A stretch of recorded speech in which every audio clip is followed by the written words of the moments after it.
let's take a look at this problem. We got sine alpha is equal to 7 over 25, where alpha is between pi over 2 and pi. So we're talking about the second quadrant. And then cosine beta is equal to 2/5,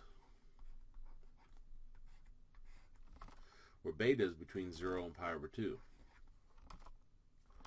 And we want to find cosine of alpha minus beta. Okay, well, cosine of alpha minus beta, that's our difference identities. So we use a cosine formula. And I'll replace the x with alpha and y with beta. So that's going to give us cosine alpha, cosine beta, plus sine alpha, sine beta. So those are the 4 items we need. Let me double check my formula. Okay. Well, we're given 2 of them. We're given sine alpha, and we're given cosine beta. So let's take a look at the alphas. They tell us sine alpha is equal to 7 over 25. Now sine is y over r, so that's y, and this is r. So I need to find x. And it's in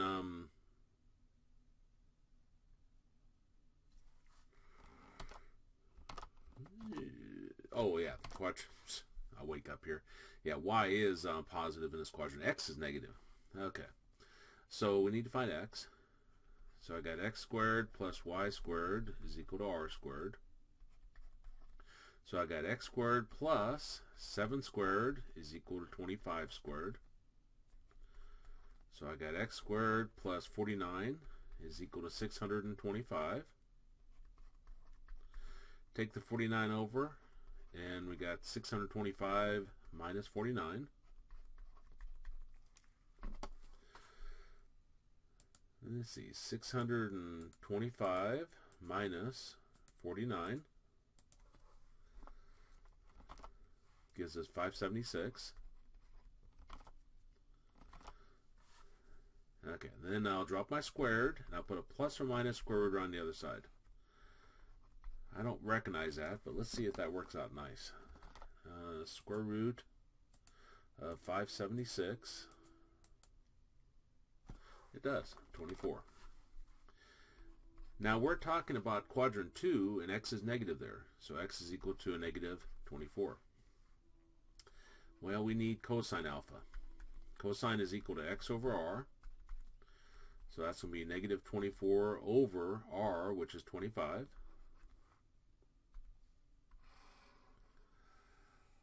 So that's our cosine alpha. Now for our betas. We're given that cosine beta is equal to 2/5. We're talking about quadrant 1 where everything's positive. This is x and this is r. We need to find y. So I got x squared plus y squared is equal to r squared. X is 2, so we got 2 squared plus y squared is equal to 5 squared. So I got 4 plus y squared is equal to 25. Take the 4 over, and we got 25 minus 4, or y squared is equal to 21. Square root property, drop the squared, put a plus or minus square root on the other side. But remember, we're in quadrant 1 where everything's positive, so this would be a positive square root of 21. Now we need sine. So sine beta is going to equal to y over r. Y is square root of 21, and r is 5.